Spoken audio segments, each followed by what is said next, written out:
Hello and a warm welcome to Federal special program Capital Beat. Delhi High Court today stayed the trial court order which granted bail to Arvind Kejriwal in the Delhi liquor policy case. Now the court has stayed the operation of the bail order till the final order is passed in about 2-3 days time.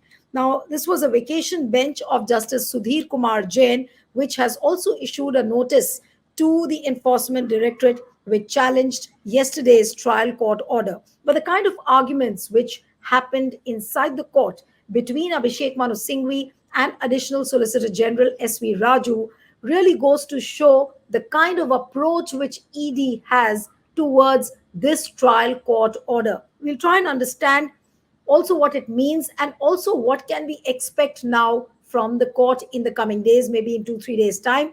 But Arvind Kejriwal will remain in the jail for another 2-3 days' time till the Delhi High Court passes the order in this particular case. Joining me now is Supreme Court lawyer Arun Kumar Agarwal. So thank you so much for joining. And Mr. Agarwal, I would really understand from you that today the Delhi High Court has stayed the trial court order. Now, what is the kind of message which the Delhi High Court today has given? Since it has almost like put a stay on the trial court order. And also given the fact that S.V. Raju repeatedly kept on saying that, the trial court order is perverse. Well, I think as far as the judges stayed the order, whenever you come in appeal, especially when the government is in appeal, then the norm is to stay the order. What is more important is what happens thereafter. On Monday, they are supposed to give written submission. And on Tuesday, most probably, they'll pass the order. So one of the grievances of Mr. Raju, Additional Solicitor General, was that I was not heard properly. Now, to which Manu Singhvi rightly said that after 5 hours, we took only 1.25 hours, and the rest of the time, that means you took 3 or 4 times the time that we took. And what more do you want? I mean, and we were not doing a regular hearing.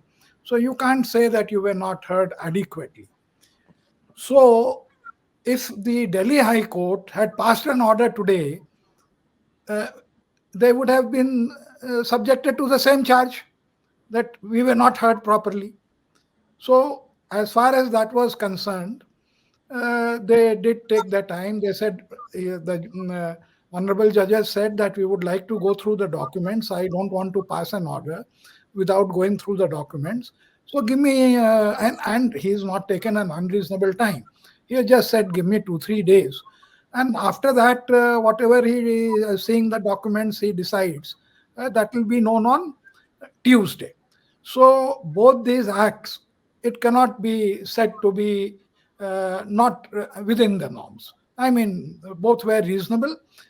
The only thing was the ED to have gone immediately and sought a stay the very next day, which reminded one of another case, which in which the Supreme Court the very next day had stayed a release order of, I think, I don't remember who it was, which was in very bad taste. So that's a different case altogether.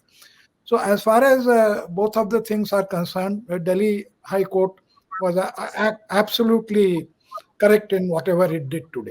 But, the preliminary objection, which was, raised by Advocate Vikram Chaudhary, who fought for Kejriwal, now he raised a preliminary objection saying that, how come the matter was listed during the vacations? Because the trial court judge had granted bail through a detailed order. So was ED justified in going to a vacation bench, even when the order was not uploaded and they immediately went to the High Court, to challenge the trial court order? Were they justified in doing this? No. I mean, that is their discretion. The fact that they should have deferred it, and you see, they were also in a dilemma. Once Kejriwal walked out on bail, then to get a stay later on would have become difficult. And, he is prone to giving hyperbole speech and all. So they had a vested interest in seeing to it that at least for the present, he is not released from the prison and he doesn't have time to, get out and say whatever he wants. So strategically, you see, the law is about strategy. So they were doing their job as far as they are concerned, and they were successful. But again, going back, the fact that no money has been traced, then there are the votaries who say, "Okay, well, all the money was spent in the election, so how could it be traced?" So that back and forth is going on, which is a different this thing. Here was a matter of bail, which they have been opposing consistently. Their problem is that if one of them gets out, then there will be a flood of, all those people who have been jailed unreasonably, one by one. Each one of them will be getting bail. So Right. to that extent, they always oppose this let off from these draconian law, Hmm. which in it, the law itself is a very draconian, and the Yeah. law too has been challenged under Article 21, which Another point which Mr. S.V. Raju had raised, that this bail order is perverse because it was contrary to the mandate of Section 45 of the PMLA Act. Now, why do you think did he say this, that it is against the mandate of Section 45 of the PMLA Act? no, he is entitled to say why it is. You see, if the mandate of 45, I think, says that they have to prove that, that there is no material against them. So to that extent, they have met the bar, and it should not have been allowed. But all said and done, the basic issue still remains, is that they are insistent that nobody should get out on bail, because there are a lot of people who are inside the same case, and uh, the approver has been let out on bail.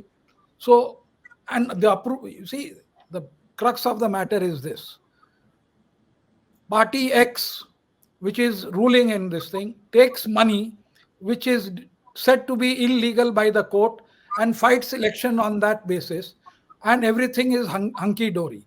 Party Y takes money which is not through electoral bonds but by some other means, and fights the election. That becomes illegal, and that makes the parties, this thing, hierarchy, liable to go to jail. I'm not passing a judgment at all that party Y or Aam Aadmi Party did take money or this thing to fight the elections in Goa, but Hmm. that is the election, that is the allegation which has been levied from the very beginning. As far as we are concerned, there is absolutely no difference between the two types of corruption.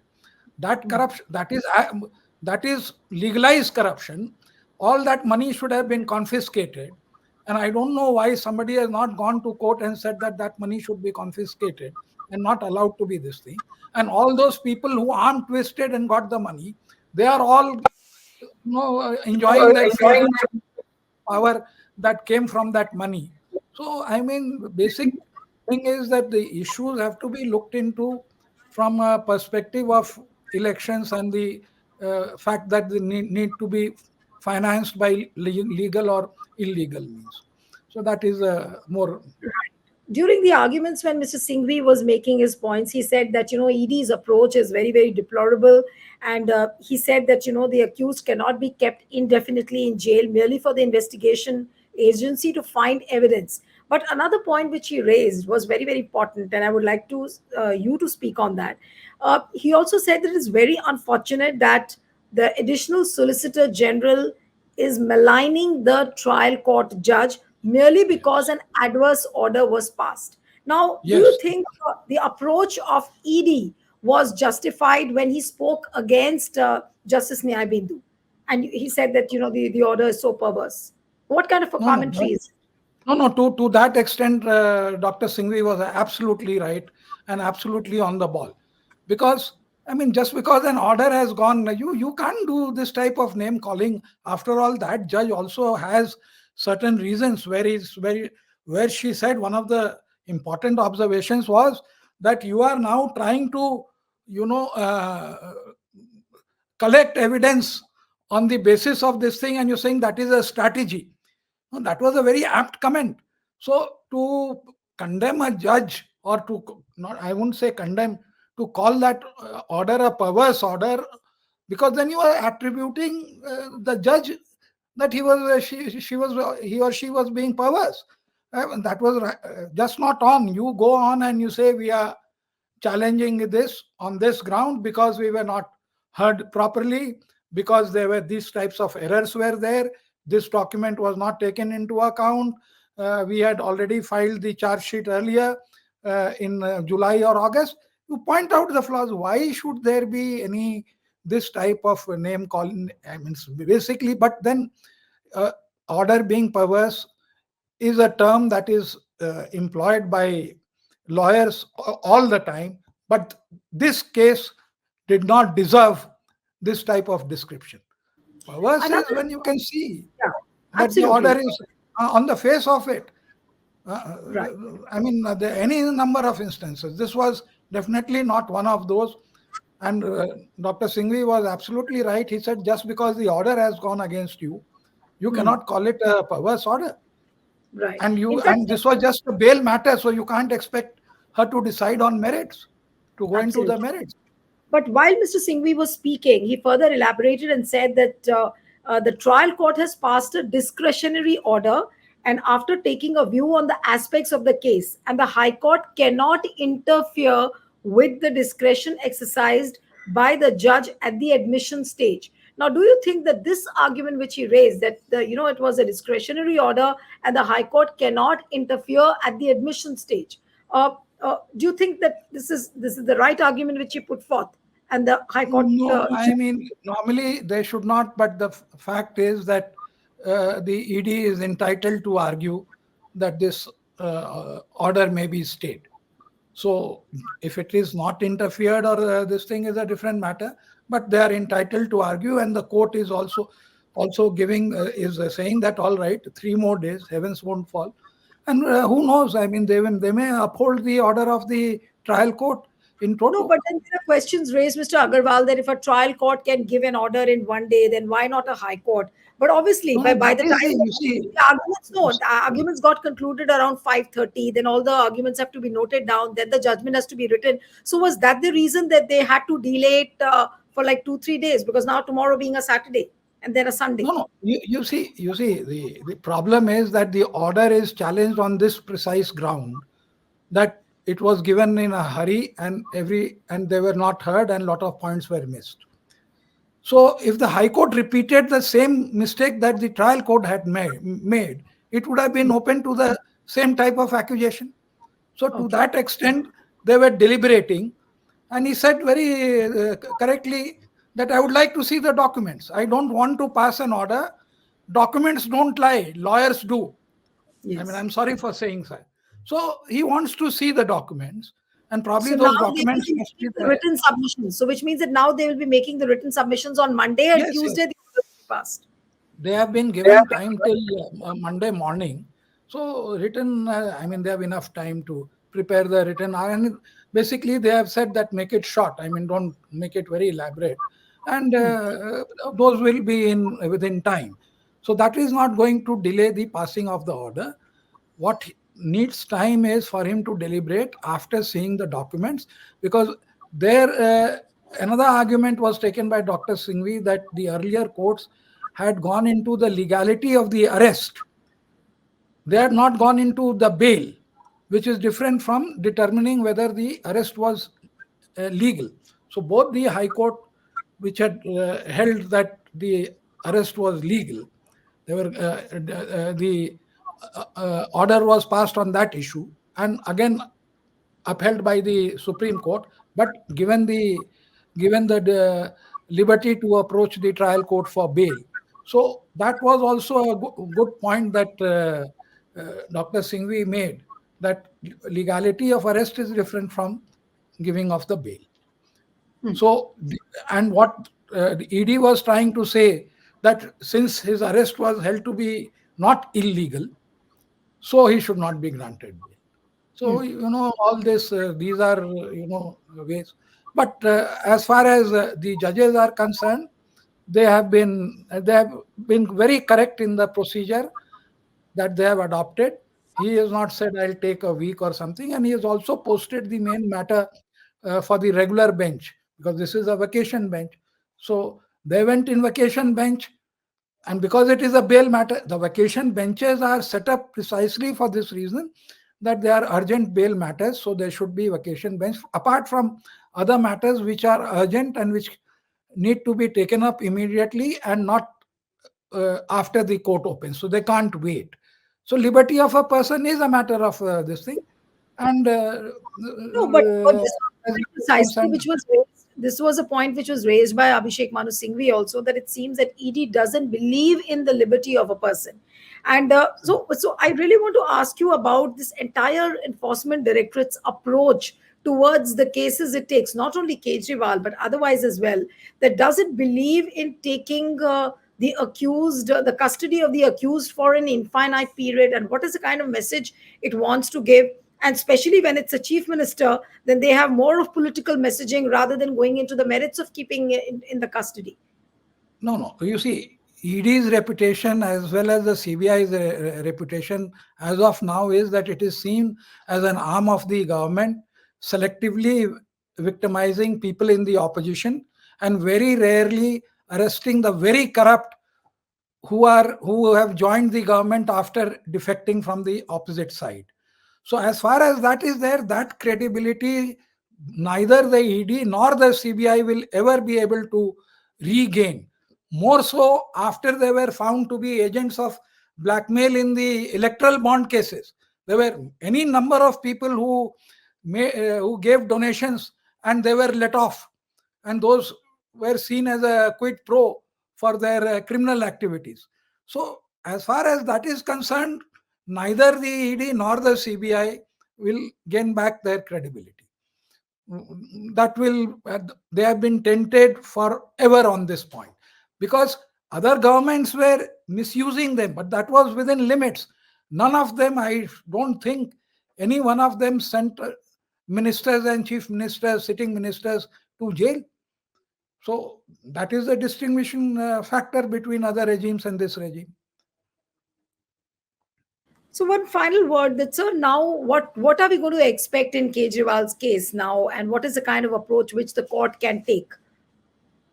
No, it all, I mean, as far as I look at it, it all depends on what documents they have placed. Because I don't know whether those documents are with the opposite with the Kejriwal's lawyer, because the case is still going on. So if they have placed sufficient documents to show that 100 crores were taken and 45 crores were was this sub link and all that, because we should also not forget that at one time this Telugu Desham, this party, Telangana party and Kejriwal were very close allies. They were trying to make a front which was both anti-Congress and anti-BJP. And these were the two chief ministers who were the main this thing. So all those links are there, but as far as the procedure is concerned, and who knows, I mean, if they don't have sufficient documents, they have gone by the book. He'll get bail. I mean, they have to make a very compelling case, because what they are saying is that he was present and he's vicariously liable. One, that he was present when all this corruption activities was going on through his secretary, that Nair, whatever his name is, and Vijay, also Vijay, yeah. Vijay Nair, and also because he is head of the Aam Aadmi Party, so he is vicariously liable through that part also. So, I mean, that second part is a political argument. But if they are able to show some documents that Kejriwal was in the knowledge or he was the one who instigated, then maybe he doesn't get bail. So let us see what they decide on Tuesday. Uh, but we can't really fault the High Court judges for what they have done. Because Right. if they had passed an order in his favor, you know, then the same allegation would have been leveled against them that Mm, this ED was. It is much better to give him bail after 3 days by passing an order which is unassailable mm. and Absolutely. which cannot be criticized. So, Absolutely. I mean, as far as that is concerned, we have to trust the judges at the end of the day. And these are, I think, judges who have not been regularly sitting on, they are vacation judges. So I don't think they have been sitting regularly on ED matters. So let us see what happens on Right. Tuesday. So we'll have to wait and watch as to what happens. First, Monday, they are supposed to make the written submissions, and Tuesday, we expect some Mm, kind of an order. So, will Arvind mm, Kejriwal come out of the jail is something to be watched out for. mm. Thank you so much, Mr. Arun Agarwal, for joining on the Federal. And one appeal to the viewers who are watching this interview: subscribe to our channel, send us your feedback, and stay tuned to the Federal. Thank you.